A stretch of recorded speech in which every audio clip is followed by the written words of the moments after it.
Hey guys, कैसे हैं आप सब। आज हम बात करने वाले हैं हाइड्रा टूल के बारे में। ये टूल क्या करता है, बेसिकली हम इसको ब्रूट फोर्सिंग के लिए यूज करते हैं, चाहे वो नेटवर्क सर्विस हो आपकी या फिर वो वेब सर्विस हो। एग्जांपल के लिए SMTP के लिए हम इसको यूज करते हैं, FTP के लिए, MySQL के लिए, SSH के लिए, या फिर आपके लॉगिन पेजेस हो गए उनकी भी ब्रूट फोर्सिंग के लिए हम इसी को यूज करते हैं। अगर हम इसके फीचर्स के बारे में बात करें तो ये कुछ मेजर चीजें सपोर्ट करता है, जैसे कि IPv6 हो गया आपका, या प्रॉक्सी सपोर्ट हो गया। इसका GUI वर्जन भी आता है। ये अप्रॉक्स 51 प्रोटोकॉल्स को सपोर्ट करता है, जिसको आप ब्रूट फोर्स कर सकते हैं। तो आज हम इसी के बारे में बात करने वाले हैं। देखेंगे हाइड्रा के टाइप्स क्या क्या हैं, हाइड्रा का स्टाइल कैसा है। इसमें मेजरली 2 स्टाइल्स होते हैं हमारे पास। सिंटेक्स को ब्रेक डाउन करेंगे, ऑप्शंस कौन कौन से होते हैं, फिर हम लास्ट में SSH को ब्रूट फोर्स करके देखेंगे, MySQL को ब्रूट फोर्स करेंगे, FTP को ब्रूट फोर्स करेंगे, लॉगिन पेज को ब्रूट फोर्स करेंगे, फिर लास्ट में कुछ की पॉइंट्स को देखेंगे। तो अगर हम इसके टाइप्स के बारे में बात करें तो मेजरली 2 तरीके के होते हैं। एक CLI बेस्ड होता है, एक GUI बेस्ड होता है। CLI मतलब जो हम टर्मिनल पे यूज करते हैं, और GUI बेस्ड जो ग्राफिकल यूजर इंटरफेस होता है। जैसा कि आप ये देख सकते हैं, ये हमारा कमांड लाइन वाला हाइड्रा है।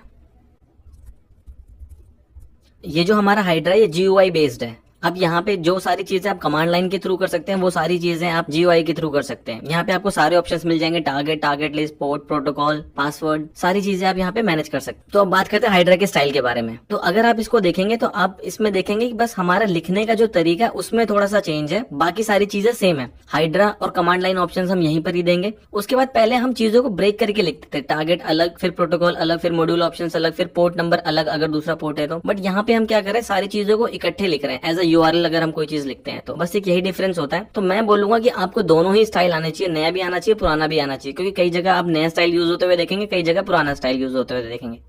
तो अगर हम इसका सिंटेक्स ब्रेक डाउन करें तो सिंटेक्स हमारा कुछ ऐसा होता है। यहाँ पर क्या होता है, सबसे पहले हम हाइड्रा को कॉल करते हैं, उसके बाद हम ये बताते हैं कि हम किस सर्विस पे ब्रूट फोर्स करने वाले हैं, जो कि हमारे केस में FTP है। उसके बाद उसका IP एड्रेस क्या है और वो किस पोर्ट पे चल रही है। अब बाय डिफॉल्ट FTP सर्विस जो होती है हमारी वो 21 पे चलती है। अगर आप कुछ भी नहीं बताएंगे तो बाय डिफॉल्ट 21 पे चलेगा। बट जैसे कि मैंने यहाँ पे स्पेसिफाई किया है, तो इसका मतलब जो हमारी FTP सर्विस है वो 222 पोर्ट पे चल रही है। उसके बाद हमने -L से यहाँ पे बताया ये हमारा यूजर है, और -P पासवर्ड की लिस्ट। तो अगर यही चीज देखें, ये अभी जो हमने देखा ये हमारा नया स्टाइल था जो अभी हमने समझा, ये हमारा पुराना स्टाइल है। चीजें अभी भी वही सेम है, वही सर्विस है, वही हमारा पोर्ट है और वही हमारा IP एड्रेस है। बट डिफरेंस क्या है हमारा, यहाँ पे हमने उसको चंक्स में डिवाइड कर दिया है। यहाँ पे हमने उसको एज अ URL लिख दिया है। बस यही न्यू स्टाइल और ओल्ड स्टाइल में डिफरेंस है, बाकी सारी चीजें सेम है। तो जब आप हाइड्रा से ब्रूट फोर्स करने की कोशिश करेंगे तो आपको कुछ चीजों की जरूरत पड़ेगी, जिसमें से सबसे पहले होगा आपका टारगेट। अब आपको सबसे पहले टारगेट चूज करना है। वो आपका सिंगल टारगेट भी हो सकता है, सिंगल IP एड्रेस भी हो सकता है, या फिर एक नेटवर्क रेंज भी हो सकता है जिसको हम सबनेट भी बोलते हैं, या फिर आपका लिस्ट ऑफ होस्ट भी हो सकता है। इसके बारे में एक एक करके बात करते हैं। अगर आपका सिंगल IP एड्रेस है तो नॉर्मली आप उसको ऐसे दे सकते हैं। अगर आपका सबनेट है तो आप उसको सबनेटिंग की फॉर्म में देंगे, जो कि हमारी CIDR होती है। अगर हम लिस्ट के बारे में बात करें तो हमारे पास 2 केसेस होते हैं। एक केस तो ये होता है कि सारे IP एड्रेस पे जो सर्विस चल रही है वो सेम ही पोर्ट पे चल रही है। उस केस में क्या होगा कि आप इसको ऐसे यूज करेंगे। अब कई बार ये हो सकता है कि हर सिस्टम पे वो सर्विस जो है हमारी FTP की वो डिफरेंट पोर्ट्स पे चल रही हो। फॉर एग्जांपल यहाँ 221 पे चल रही है, यहाँ 222 पे चल रही है, यहाँ पे अलग चल रही है, यहाँ पे 222 पे चल रही है। तो जो आप TXT फाइल बनाएंगे देने के लिए उसको, तो वहां पे आप उसके साथ में पोर्ट नंबर भी डाल सकते हैं। अब आपने टारगेट चूज कर लिया, अब आप सेकंड प्रोटोकॉल चूज करेंगे कि आपको सर्विस कौन सी ब्रूट फोर्स करनी है। FTP करनी है, MySQL करना है, SSH करना है आपको, या फिर लॉगिन फॉर्म है कोई, उसको ब्रूट फोर्स करना है। उसके बाद आप डेस्टिनेशन पोर्ट को सर्च करेंगे। मतलब अगर वो सर्विस तो चल रही है आपकी FTP, बट वो FTP सर्विस डिफॉल्ट पोर्ट पे चल रही है, दूसरे पोर्ट पे चल रही है, आपको वो ढूंढना है। तो उसके लिए आप Nmap भी यूज कर सकते हैं। अब एक मेजर चीज होती है हाइड्रा में, जो कि होते हैं हमारे मॉड्यूल ऑप्शंस। मॉड्यूल ऑप्शंस में क्या होता है, इसको एक एग्जांपल से समझते हैं। आप एक लॉगिन फॉर्म पे ब्रूट फोर्स करने के लिए गए, अब वहां पे ना कुछ हेडर्स हैं, यूजर डिफाइन हेडर्स, जो वेबसाइट जो खुद क्रिएट कर रही है। तो अगर आप नॉर्मल हाइड्रा से ब्रूट फोर्स करेंगे तो हाइड्रा तो वो हेडर्स जो है वो क्रिएट तो नहीं कर रहा है। तो आपको हाइड्रा को बताना पड़ेगा कि ये हेडर्स हैं, इनको ऐड करना है अपने ब्रूट फोर्स में। या दूसरा केस आपका हो सकता है कि आपका जो रिस्पॉन्स आ रहा है, अगर आपको उसमें कोई स्पेसिफिक वर्ड को सर्च करना है तो उसके लिए भी आप मॉड्यूल्स को यूज करेंगे। तो हमारे पास हर सर्विस के लिए तो नहीं, बट कुछ स्पेसिफिक सर्विसेज के लिए कुछ मॉड्यूल ऑप्शंस अवेलेबल हैं जो कि आप यूज कर सकते हैं। अब बात करते हैं ऑप्शंस के बारे में। ये जो ऑप्शंस है बहुत ज्यादा इंपॉर्टेंट है, और अगर आप हाइड्रा यूज करेंगे तो ये ऑप्शंस आप बहुत फ्रिक्वेंटली यूज करेंगे। तो एक एक करके इसको देखते हैं। ये -l है, इसका मतलब सिंगल यूजर नेम। अगर आपको पता है कि आप जो अकाउंट ब्रूट फोर्स कर रहे हैं वो एडमिन का ही है, तो आप वहाँ पे -l देके एडमिन ही देंगे वहाँ पे। बट अगर आपको ये भी नहीं पता कि वहाँ पे जो यूजर है वो है कौन सा, तो उसके लिए आप L देंगे, जिसका मतलब होगा कि आप वहाँ पे वर्ड लिस्ट स्पेसिफाई करने वाले। सेम केस -p के साथ है। यहाँ पे स्मॉल p है, इसका मतलब आप सिंगल पासवर्ड दे रहे हैं। नेक्स्ट है हमारा P। कैपिटल पी में क्या होता है कि आप वर्ड लिस्ट देते हैं, मतलब उसके बाद डैश वी का मतलब क्या होता है कि हाइड्रा जो भी ब्रूट फोर्स कर रहा है हम उसको वी कैपिटल वी देने के बाद हम उसको बोलेंगे आप हमें स्क्रीन पे दिखाओ, स्टैंडर्ड जो आउटपुट हमारी स्क्रीन है उस पे दिखाओ कि क्या आप ब्रूट फोर्स कर रहे हो, क्या यूजर नेम और पासवर्ड यूज कर रहे हो। स्मॉल टी जो हमारा टास्क के लिए स्टैंड होता है। अब कई बार क्या होता है कि आप किसी सर्विस पे ब्रूट फोर्स कर रहे हो तो आप उसमें पैरेलली कनेक्शंस बना सकते हो, मतलब आप एक ही सेकंड में 4 उसको कनेक्शंस भेज सकते हो डिफरेंट यूजर नेम और डिफरेंट पासवर्ड्स के लिए। उसके लिए हम स्मॉल टी यूज करते हैं।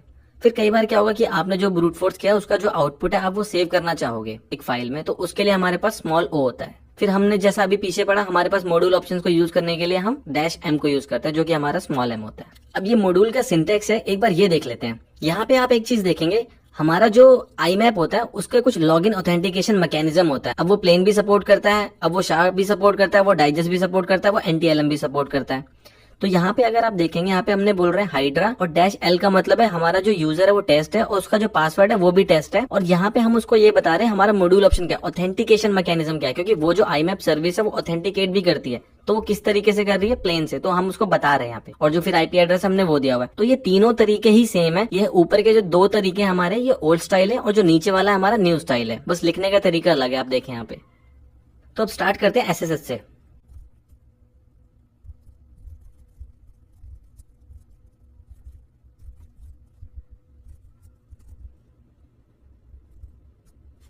जैसा कि आप यहाँ पे देख सकते हैं मैंने क्या किया है, यहाँ पे मैं SSH जो हमारी सर्विस है मैं उसको ब्रूट फोर्स कर रहा हूँ और उसके बाद मैंने IP एड्रेस दिया हुआ है और उसके बाद मैं ये बता रहा हूँ कि वो जो SSH सर्विस है वो किस पोर्ट पे चल रही है।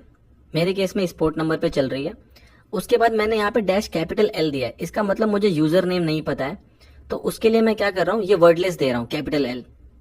उसके बाद मैंने बोला है कि मैं पासवर्ड भी मुझे नहीं पता है, जिसके लिए मैं यहाँ पर क्या कर रहा हूँ, एक TXT फाइल दे रहा हूँ और कैपिटल P से डिनोट किया मैंने इसको यहाँ पर। और लास्ट में डैश कैपिटल V का मतलब क्या होता है कि जो भी आप ब्रूट फोर्स कर रहे हो उसको आप बताना कि आप कौन सा यूजर नेम और कौन सा पासवर्ड यूज कर रहे हो।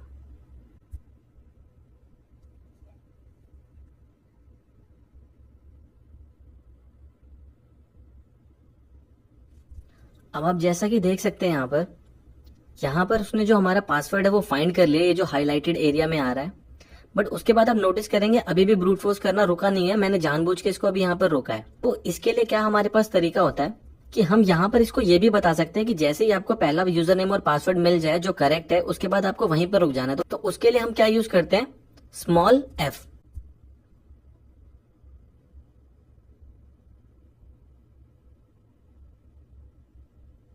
जैसा कि आप देख सकते हैं इस बार जैसे उसको यूजर नेम और पासवर्ड मिला वो खुद ही रुक गया है और वो इसीलिए रुका है क्योंकि ऊपर हमने उसको डैश f दिया हुआ था, जैसा कि आप यहाँ पे देख सकते हैं। अब कई बार क्या होगा कि अगर आप किसी सर्विस को ब्रूट फोर्स करेंगे तो वहां पे फायरवॉल भी हो सकती है।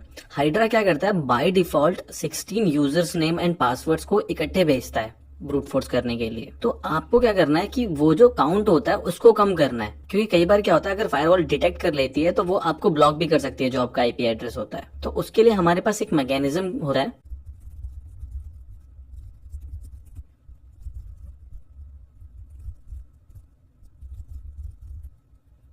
अब उसको बताने का तरीका क्या होता है कि हम डैश T को यूज करें और उसको बताएं कि एक बार में कितने कनेक्शंस को यूज करना है। जैसे यहाँ पे मैं 2 टाइप कर रहा हूँ तो इसका मतलब क्या है कि वो एक बार में 2 ही कनेक्शंस की रिक्वेस्ट भेजेगा, उसके बाद फिर 2 भेजेगा, फिर 2 भेजेगा, ऐसा होगा। बट अगर आप ये नहीं देंगे तो क्या करेगा, 16 भेजेगा, फिर 16 भेजेगा, फिर 16 भेजेगा, फिर 16 भेजेगा। तो अगर वहां पे फायरवॉल हुई तो वो आपको ब्लॉक कर सकते हैं। तो मैं रिकमेंड करूंगा कि आप 4 से आगे ना जाएं। जैसा कि आप यहाँ पे देख पा रहे हैं अब ये 2-2 करके भेज रहा है और थोड़ा सा टाइम रुक रहा है, फिर 2 भेज रहा है। इससे क्या होगा कि आप फायरवॉल को भी बाईपास कर सकते हैं। इसीलिए कहते हैं कि हाइड्रा जो है काफी पावरफुल टूल है और ये हैकर्स की चॉइस भी है। इसको THC भी बोलते हैं, THC हाइड्रा, इसीलिए। और हाइड्रा का एक फीचर तो ये भी है कि आप इससे क्या कर सकते हैं, आप प्रॉक्सी के थ्रू भी ब्रूट फोर्सिंग कर सकते हैं। उसके लिए तो हमें एक डेडिकेटेड वीडियो चाहिए होगी जिसके बारे में हम एक दिन जरूर बात करेंगे कि हम हाइड्रा को यूज करके प्रॉक्सी के थ्रू ब्रूट फोर्सिंग कैसे कर सकते हैं। अब आप यहाँ पे देख रहे हैं कितना धीरे धीरे कर रहा है। तो अब हम इसका पासवर्ड तो ऑलरेडी निकाल चुके हैं, तो मैं क्या करता हूँ उसको यूज करके SSH लॉगिन करने की कोशिश करता हूँ, इसको स्टॉप करके।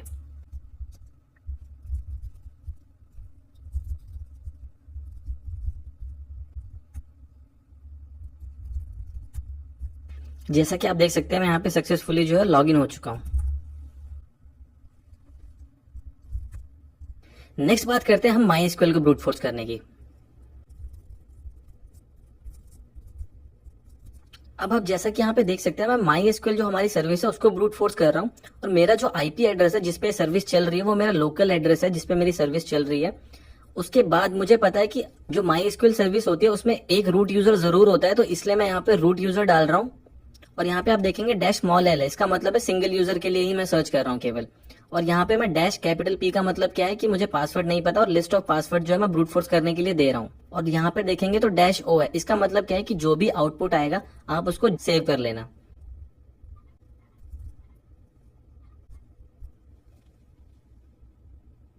जैसा कि आप यहाँ पे देख सकते हैं कि हमें जो हमारा लॉगिन आईडी है वो मिल चुका है, और हमारा जो पासवर्ड है वो भी मिल चुका है। लॉगिन आईडी हमने रूट डाला था सिंगल यूजर के लिए, और हमारा जो पासवर्ड है उसने बता दिया कि रूट ही है यहाँ पर। और अगर आप यहाँ पे देखेंगे तो उसने एक फाइल क्रिएट की है पास क्रैक, जो हमने ऊपर दी थी यहाँ पर, कि हमारा जो आउटपुट है वो इसमें सेव करना है। तो जैसा कि आप यहाँ पे देख सकते हैं, यहाँ पर उसने जो हमारा लॉगिन यूजर है और लॉगिन पासवर्ड जो है वो भी सेव कर दिया यहाँ पर। तो आप डैश ओ से ये भी सेव कर सकते हैं। नेक्स्ट ब्रूट फोर्स करते हैं हम एफटीपी को, बट उसको समझने से पहले एक चीज जरूर समझते हैं। अब जब भी हम ब्रूट फोर्स करते हैं ना, हमारे पास हाइड्रा जो होता है वो 3 ऑप्शंस देता है। पहला ऑप्शन क्या होता है कि जो आपने लॉगिन डाला हुआ है, जो आपने यूजर डाला हुआ है यूजर नेम, आप उसको एज अ पासवर्ड भी हिट कर सकते हो। दूसरा होता है एम्प्टी पासवर्ड। अब कई बार क्या होता है, कुछ सर्विसेज होती हैं जो एम्प्टी पासवर्ड रखती हैं यूजर के लिए। तीसरा तरीका क्या होता है कि जो आपने यूजर नेम डाला हुआ है ये उसको क्या करेगा, रिवर्स में करके और फिर उसको पासवर्ड में करेगा। जैसे आपने ROOT रूट किया तो TOOR उसको करके फिर पासवर्ड में हिट करेगा उसको। तो मैं जो यूज करने वाला हूँ यहाँ पे, मैं N यूज करने वाला हूँ एफटीपी के लिए, एम्प्टी पासवर्ड।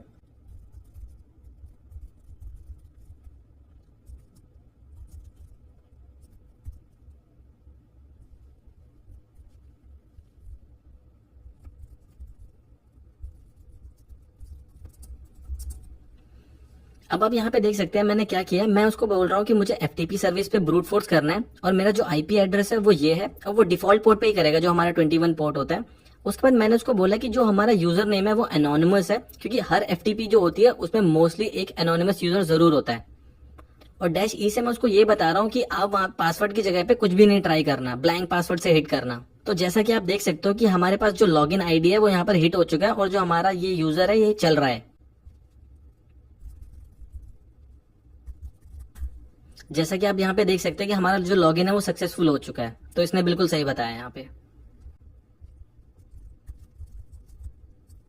आप देख सकते हैं ये भी हमारा जो MySQL के लिए उसने पासवर्ड बताया रूट, वो भी हमारा सही चल रहा है।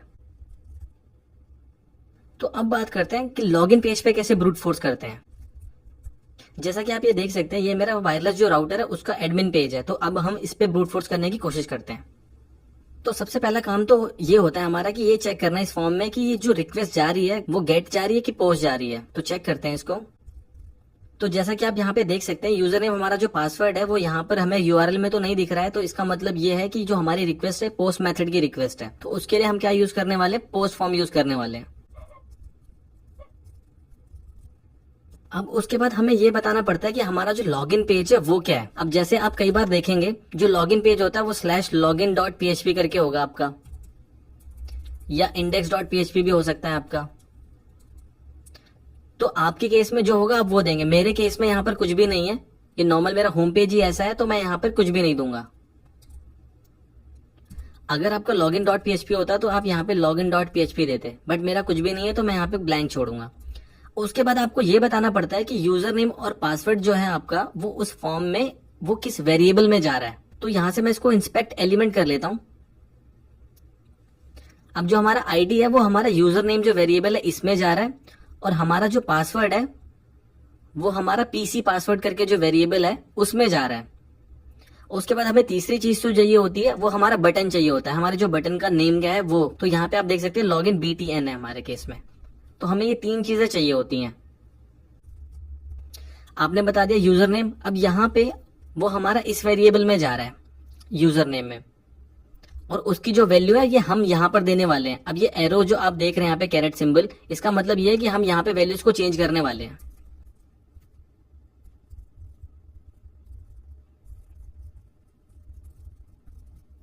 अब मैंने उसको ये बोल दिया यूजर नेम जो है हमारा वो इसमें जा रहा है, पासवर्ड हमारा इस वेरिएबल में जा रहा है, और जो हमारा लॉगिन बटन है उसका नाम ये है जो बेसिकली फॉर्म को सेंड कर रहा है। तो अब हमें एक लास्ट चीज चाहिए होती है कि हाइड्रा को पता कैसे चले कि जो हमारा यूजर नेम और पासवर्ड है वो सही है। तो हम उसको क्या बताएंगे, तो जैसा कि आप यहाँ पे देख सकते हैं, अगर मैं गलत पासवर्ड डाल रहा हूँ तो यहाँ पर आ रहा है द यूजर नेम और the password is incorrect, please input again. तो मुझे पता है कि जब जब मैं गलत पासवर्ड डालूंगा तब तब मेरे पास ये मैसेज आता रहेगा, बट जैसे ही मैं सही पासवर्ड डाल दूंगा तो ये मैसेज नहीं आएगा मेरे पास। तो मुझे हाइड्रा को यही बताना है, जब भी आप ब्रूट फोर्स करोगे और आपको ये मैसेज मिलता है, आपको पेज पे ये कहीं पे मिलता है लिखा हुआ, तो इसका मतलब वो अनसक्सेसफुल है, और ये नहीं मिलता है तो इसका मतलब आपका जो पासवर्ड और यूजर नेम है वो बिल्कुल सही है और वही हमको चाहिए। तो मैं इसको और उठा लेता हूँ यहाँ से। तो जैसा कि आपने यहाँ पे देखा, सबसे पहले मैंने दिया आईपी एड्रेस, और उसके बाद वो फॉर्म किस टाइप का है, उसके बाद उसमें जो वैल्यूज हैं वो कैसे जा रही हैं, उसके बाद यहाँ पर पेज, अब मेरा तो ब्लैंक है तो यहाँ पे मैंने कुछ भी नहीं दिया। उसके बाद आप देखेंगे कॉलम देने के बाद मैंने यूजर नेम दिया यहाँ पे, फिर पासवर्ड हमारा किस वेरिएबल में जा रहा है, फिर जो हमारा लॉगिन बटन है वो, उसके बाद कॉलम देने के बाद आपको मैसेज देना पड़ता है कि आपका इनवैलिड मैसेज क्या आ रहा है। उसके बाद बस आपको ये करना होता है, आपको यूजर नेम और पासवर्ड के लिए जो लिस्ट होती है आपको वो देनी होती है।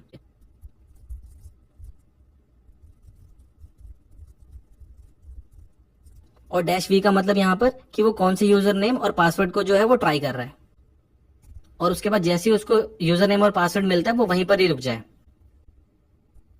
जैसा कि आप यहाँ पे देख सकते हैं, हमारा जो यूजर नेम और पासवर्ड है वो दोनों ही आ चुके हैं हमारे केस में। लॉगिन हमारा एडमिन है और जो पासवर्ड है वो भी हमारा एडमिन है।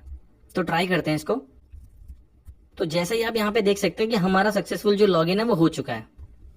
सो अब बात करते हैं की पॉइंट के बारे में। अब आपको पता है जैसे कि IPv6 सपोर्ट करता है, तो बाय डिफॉल्ट हाइड्रा जो भी काम करता है वो IPv4 समझ के ही काम करता है। तो अगर आप IPv6 यूज कर रहे हैं, आप IPv6 को यूज करना चाहते हैं, तो उसके लिए आपको बताना पड़ता है कि यहाँ पर IPv6 को यूज करना, जिसका मतलब होता है -6। तो आपको उसको बताना पड़ता है -6 बोल के। इसका मतलब जो आप एड्रेस देने वाले वो IP6 होने वाला है। तो जैसा हमारी जो सर्विसेज केस में SMTPS है और जो उसका एड्रेस है वो ये है, और NTLM याद है आपको, हमने मॉड्यूल की बात की थी, तो यहाँ पे जो ऑथेंटिकेशन मैकेनिज्म है हमारा वो NTLM है। और एक लास्ट की पॉइंट जो मैं आपको बताना चाहता हूँ कि जब भी आप ब्रूट फोर्स करेंगे मल्टीपल IP एड्रेसेस को, मतलब आपके मल्टीपल होस्ट होंगे, आप उनको ब्रूट फोर्स करने की कोशिश करेंगे, तो आप ओल्ड स्टाइल को यूज करना, न्यू स्टाइल को यूज मत करना उसमें। वीडियो अच्छी लगी तो वीडियो को लाइक जरूर करें, शेयर तो बिल्कुल बनता है, और सब्सक्राइब तो मुझे पता आप जरूर करने वाले हैं।